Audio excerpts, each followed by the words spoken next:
ये Microsoft power point का दूसरा पार्ट है और इस वीडियो में मुझे सिर्फ थोड़े और एक्स्ट्रा चीज़ें बतानी थी। जो फर्स्ट वीडियो में मैं आपको काफ़ी सारी चीज़ें बता दिया हूँ जो आप जिससे आप बेसिक चीज़ के साथ काम कर सकते हो पावर पॉइंट से। यहाँ पर सिर्फ थोड़ी एक्स्ट्रा चीज़ें बता रहा हूँ।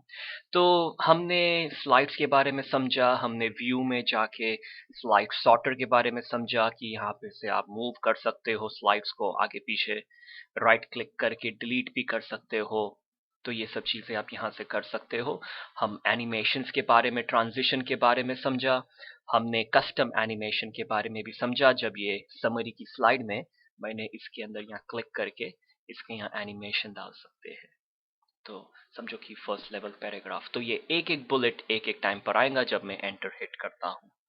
अब मुझे आपको एक चीज बतानी है जिसे कहते हैं रिहर्स टाइमिंग। तो ये स्लाइड शो के टैब के अंदर ये रिहर्स टाइमिंग का बटन है और जब कभी भी आप किसी बटन के पास उसको पॉइंट करेंगे तो उसका एक्सप्लेनेशन आता है, तो आप उसको और रीड कर सकते हो। तो रिहर्स टाइमिंग का मतलब कि मेरा power point automatically 1 second, 2 second, 1 minute के बाद ऑटोमेटिकली एक एक स्लाइड चेंज हो। इसका मतलब कि समझो कि मेरे पास एक मेरा खुद का बिजनेस है मॉल के अंदर और मैंने वहाँ पे टीवी स्क्रीन लगाई हुई है और मैं कुछ एडवर्टाइज कर रहा हूँ, तो मुझे वहाँ खड़े रह के स्लाइड नहीं चेंज करनी, स्लाइड ऑटोमेटिकली चेंज हो। तो उसका मतलब होता है ये रिहर्स टाइमिंग। तो ये रिहर्स टाइमिंग जब आप स्टार्ट करते हो तो आप डिसाइड कर सकते हो कि हर स्लाइड में कितना टाइम देना है। तो कोई स्लाइड में 10 सेकेंड, कोई पे 1 मिनट, जितनी इंफॉर्मेशन लोगों को चाहिए उसको रीड करने के लिए तो आप कर सकते हो। और फिर आप उसको लूप भी कर सकते हो। इसका मतलब कि ऑटोमेटिकली वो चलते जाए। तो मैं इसे रिहर्स टाइमिंग को चालू करता हूँ और आप देखोगे कि ये विंडो चालू हो गया। देखो 2 सेकेंड, 3 सेकेंड, तो इसे चेंज करता हूँ। अब यहाँ पे मुझे एक एक बार क्लिक करते जाना पड़ेगा ताकि ये एक एक पॉइंट आती जाए। तो ये एरो को चेंज कर रहा हूँ और पता नहीं क्यों अलग से हट गया ये। तो ये 1 सेकेंड, 2 सेकेंड दे के मैं इसे चेंज करते जा रहा हूँ। 1 सेकेंड, 2 सेकेंड। रियलिटी में आपको जो टाइम देना है आप टाइम दोगे और फिर ये आखिर में आपको ये सवाल पूछेगा कि ये टोटल 22 सेकेंड्स लगेगा। उसे फिर मैं यस कर देता हूँ। तो आप देखो हर स्लाइड के नीचे टाइमिंग आ गया है। तो आपको सिर्फ यही करना है कि वो जो एरो है उसे क्लिक करते जाइए जितना टाइम आपको हर स्लाइड पे देना है। अब ये स्लाइड के अंदर समझो 5 सेकेंड है, अगर तो किसी को चेंज करना है तो मैं ये एनिमेशंस के टैब में आऊंगा उस स्लाइड को क्लिक करने के बाद। तो ये राइट हैंड साइड में देखोगे कि ऑटोमेटिकली आफ्टर का ऑप्शन है और यहाँ पे 5 सेकेंड, 5.25 सेकेंड्स का टाइम है, तो इसे मैं चेंज कर सकता हूँ। तो देखो यहाँ पे ये 4 सेकेंड्स हो गया है। ये 4 सेकेंड को मैं चेंज कर सकता हूँ 2 सेकेंड को। तो ये देखो 2 सेकेंड हो गया है। अगर आपकी पूरी स्लाइड को एग्जैक्टली सेम टाइम देना हो तो यहाँ पे वो टाइम सेट करें और फिर अप्लाई टू ऑल कर दोगे तो सभी स्लाइड को वही टाइम आ जाएगा। मगर रियलिटी में हर स्लाइड में डिफरेंस रहेगा। अब मैं ये स्लाइड शो फ्रॉम बिगिनिंग करूंगा तो देखो ये ऑटोमेटिकली 2-3 सेकंड के बाद ऑटोमेटिकली चेंज होगा। मुझे कुछ करने की जरूरत नहीं पड़ेगी और फिर मैं एस्केप दबा के स्टॉप कर सकता हूँ।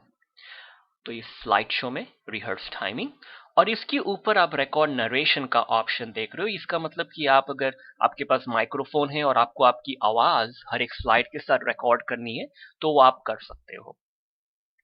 अब जो मैं आपको कह रहा था कि मेरा स्लाइड शो जब मेरे बिजनेस में रन करता हूं तो वो ऑटोमेटिकली रन होना चाहिए। तो उसके लिए आप ये सेटअप स्लाइड शो पर आए, उसे क्लिक करें और इसमें ये ऑप्शन है लूप कंटिन्यूसली अंटिल एस्केप। इसका मतलब कि ऑटोमेटिकली पहली स्लाइड से 7वीं स्लाइड के बाद फिर से फर्स्ट स्लाइड पे आ जाए और फिर इसे क्लिक ओके कर डालो तो ये ऑटोमेटिकली लूप होता रहेगा। आपको कोई चीज करने की जरूरत नहीं पड़ेगी। और ये यहाँ पे ये प्रेजेंटर व्यू का ऑप्शन है। तो जब इसे पॉइंट करोगे तो ये आपको एक्सप्लेनेशन दे रहा है। जो मैंने आपको पहले वीडियो में नोट्स के बारे में बताया था कि अगर आप एक एक स्लाइड के पास, मैं डबल क्लिक करता हूँ, ये नीचे हम जो नोट्स ऐड करते हैं। तो अब जब आप प्रेजेंटर व्यू में जाते हो तो आपके लैपटॉप पे या आपके कंप्यूटर पे आपको नोट्स दिखेगी, मगर वो प्रोजेक्टर जब लोग देख रहे लोगों को वो नोट्स नहीं दिखेगी। बट इसके लिए आपका कंप्यूटर बराबर सेटअप होना चाहिए ताकि आप उसे देख सको। तो ये एक अच्छा ऑप्शन है। और एक एक चीज ये स्लाइड शो में है, ये कस्टम स्लाइड शो। इसका मतलब कि ये व्यू में आके स्लाइड सॉर्टर पे आता हो। तो मेरा ये जो स्लाइड है इस ऑर्डर में जा रहा है, 1 2 3 4। मगर कभी कभी समझो कि मुझे कोई अलग ऑर्डर में स्लाइड शो रन करना है, ये ऑर्डर में यूजुअली रन करना है मगर कभी कभी अलग ऑर्डर चाहिए। तो ये स्लाइड शो में आके कस्टम शो में जाओ और फिर हम नया कस्टम शो क्रिएट करेंगे और इसे जो नाम देना चाहो नाम दे दो। और फिर मैं बोलूंगा ये फर्स्ट स्लाइड मुझे लेनी है, फिर मुझे थर्ड स्लाइड चाहिए, फिर मुझे फोर्थ स्लाइड चाहिए, फिर मुझे सिक्स, फिर सेवेंथ, और फिर आखिर में मुझे समरी स्लाइड चाहिए। तो इस तरह से मैं मेरे स्लाइड शो को रीअरेंज कर सकता हूँ और फिर इसे क्लिक ओके कर सकता हूँ और फिर इसे क्लोज कर दो। तो जब कभी भी मुझे वो स्लाइड रन करना हो तो मैं यहाँ से कस्टम शो 1 रन कर सकता हूँ। तो इस तरह से मैं काफी कस्टम शो क्रिएट कर सकता हूँ। और ये सेटअप स्लाइड शो में जब आते हो तो यहाँ से आप ये भी चूज कर सकते हो कि कौन सा कस्टम शो रन करना है। तो ये एक अच्छा ऑप्शन है। तो ये स्लाइड शो के अंदर हमने रिहर्स टाइमिंग्स के बारे में बात की, रिकॉर्ड नरेशन के बारे में बात की, और ये सेटअप स्लाइड शो के अंदर हमने बात की, और ये कस्टम स्लाइड शो के बारे में हमने बात की है। अब एक इंसर्ट के अंदर काफी सारी चीज है तो उसके बारे में बात करता हूं। तो उसके लिए पहले मैं ये कोई भी स्लाइड को डबल क्लिक करता हूं तो हम नॉर्मल व्यू में आ जाएंगे, या तो फिर व्यू से नॉर्मल पे आ जाओ, या तो फिर जो राइट हैंड साइड बॉटम में बटन है, फर्स्ट बटन नीचे राइट हैंड साइड में मेरे माउस की फॉलो करोगे तो ये नॉर्मल व्यू है। तो कोई भी स्लाइड पे आता हो ये, और ये इंसर्ट में यहाँ पर ये जो बटन्स है, क्योंकि हमने यहाँ पर बॉक्स के अंदर ये स्मार्ट आर्ट डाला है, तो अगर मुझे कोई पिक्चर डालना है या कुछ करना है तो आप यहाँ से ऐड कर सकते हो। तो इंसर्ट पिक्चर, फिर जो जहाँ पे भी पिक्चर है वहां से आप ये पिक्चर ऐड कर सकते हो।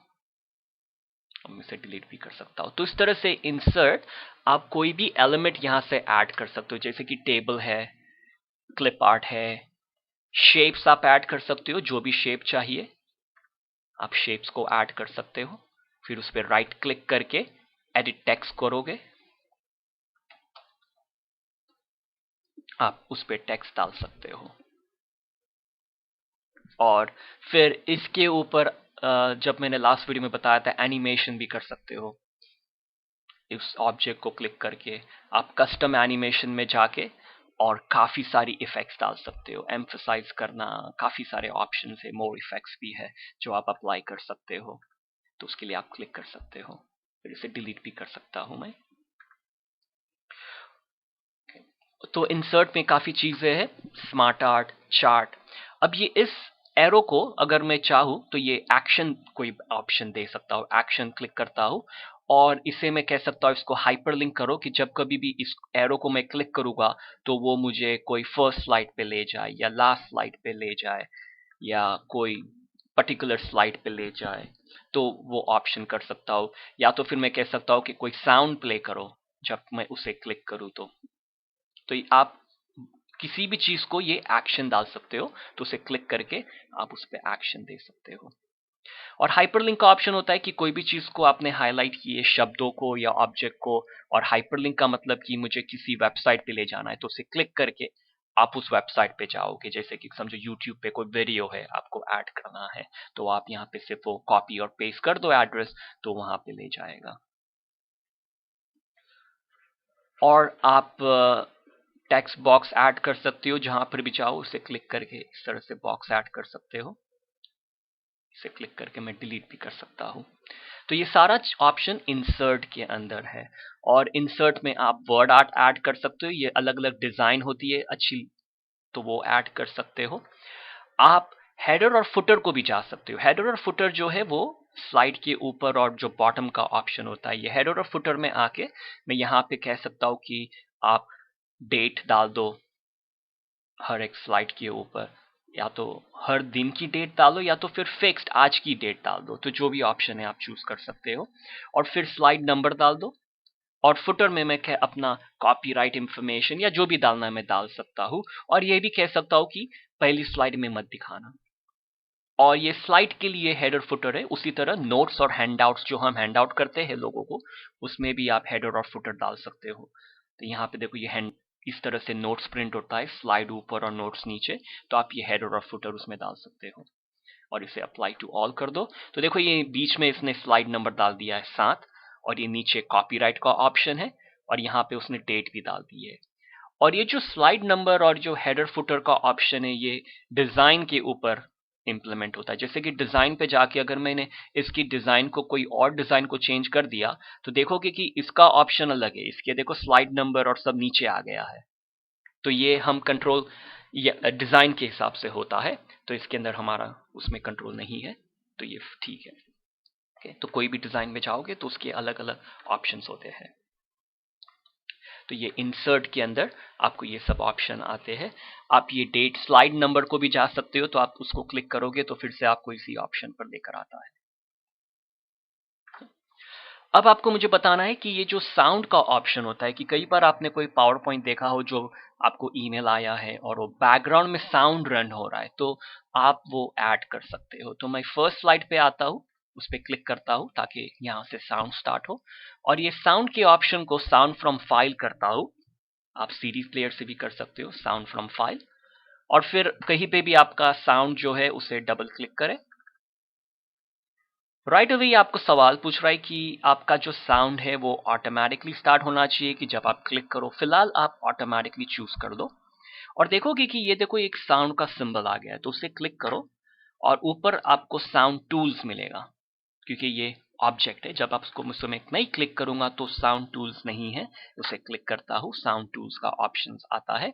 अब इसमें हमें सिर्फ थोड़ी चीजें चेंज करनी है। एक तो प्ले साउंड, ऑटोमेटिकली जगह पे मैं कहूंगा प्ले अक्रॉस स्लाइड। इसका मतलब कि साउंड को कंटिन्यूसली प्ले करते जाओ, नहीं तो हर एक स्लाइड के बाद वो फिर से रीसेट होके 0 सेकंड से साउंड स्टार्ट होगा। तो फर्स्ट स्लाइड प्ले करेगा, फिर से रीसेट हो जाएगा सेकंड साउंड पे। इसका मतलब कि पूरे साउंड को प्ले करते जाओ। और मैं कहता हूँ हाइड ड्यूरिंग शो, कि ये जो सिंबल है मुझे शो जब भी मैं रन करूंगा तो ये दिखना नहीं चाहिए। और लूप अंटिल स्टॉप, लूप मतलब कि समझो मेरा पावर पॉइंट 10 मिनट तक चलने वाला है और ये साउंड सिर्फ 5 मिनट का है, तो इसका मतलब 5 मिनट के बाद ऑटोमेटिकली लूप करते जाओ साउंड को भी। और ये जो मैक्स साउंड का ऑप्शन है ये काफी यूजफुल है इस केस में कि अगर ये फाइल आप किसी और को देने वाले हो, या तो फिर आप अपने यूएसबी की के जो यूएसबी स्टिक होता है उसके अंदर आप आपका पावर पॉइंट ले जाने वाले हो, तो ये जो साइज है इसे बढ़ानी पड़ेगी।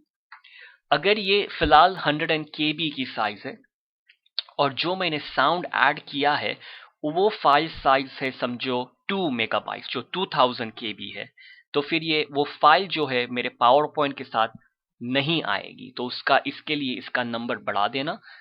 आपकी साउंड की फाइल को चेक करो कि उसकी साइज क्या है, जो आप यहाँ पे से आप विंडोज एक्सप्लोरर पे जाके म्यूजिक में जाके तो जहां पर भी मेरी वो साउंड है उसे क्लिक करके राइट क्लिक करके प्रॉपर्टीज में जाओगे तो आपको उस साउंड की प्रॉपर्टी की साइज मिलेगी। देखो ये 8 मेगाबाइट है, तो इससे फिर तो उसमें मुझे 8000 से 9000 KB डालना पड़ेगा, या तो फिर आप इस साउंड्स को छोटा बना दे तो फिर आपको इतनी बड़ी फाइल साइज लेके जानी नहीं पड़ेगी। तो ये ऑप्शन है। अब जब कभी भी मैं इस स्लाइड शो को रन करूंगा तो ये साउंड प्ले करना चाहिए। तो देखिए क्या होता है स्लाइड शो फ्रॉम बिगिनिंग।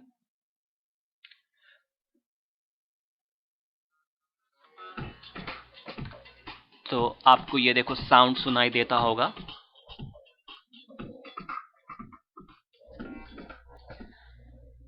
तो इस तरह से आप साउंड ऐड कर सकते हो और जब कभी भी नहीं चाहिए तो फिर से उस साउंड पे आके डिलीट का बटन दबा दो तो वो रिमूव हो जाएगा।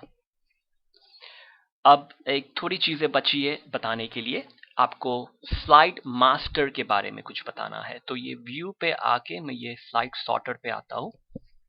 तो हमने जब स्लाइड्स हम क्रिएट कर रहे थे होम पे, तो हमने दो टाइप की स्लाइड मोस्टली यूज की, एक टाइटल और कंटेंट और ये 2 कॉलम। तो देखो हमारे पास ये सिंगल कंटेंट है, ये भी सेम साइज है, ये और ये जो है वो डबल कंटेंट है।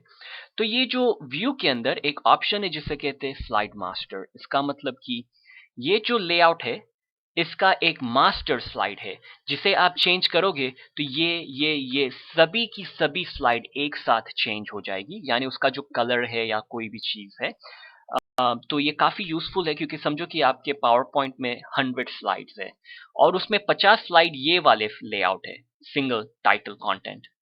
तो अगर आपके टीममेट्स या बॉस ने माइंड चेंज कर दिया और कहा कि ये जो टाइटल है वो लाल कलर का होना चाहिए, तो अगर आपकी 50 की 50 स्लाइड के टाइटल चेंज करने जाओगे तो आपको 50 चीजें चेंज करनी पड़ेगी।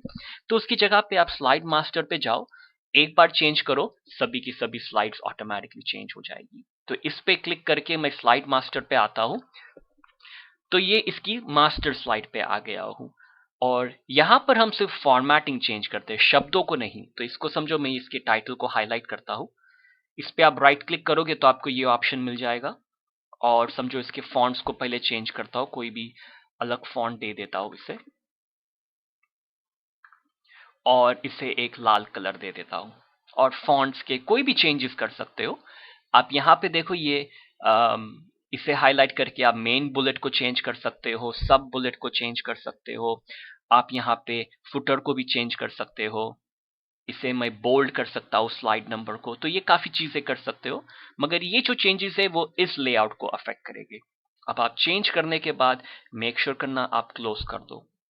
तो आप देखोगे ये स्लाइड मास्टर का टैब में हम हैं और यहाँ से आप काफी और चीजें भी चेंज कर सकते हो ताकि इसके लेआउट को अफेक्ट कर जाए, बाकी किसी को भी नहीं। तो अब देखो इसे मैं क्लोज करता हूं तो आप देखोगे कि ये लाल हो गया है।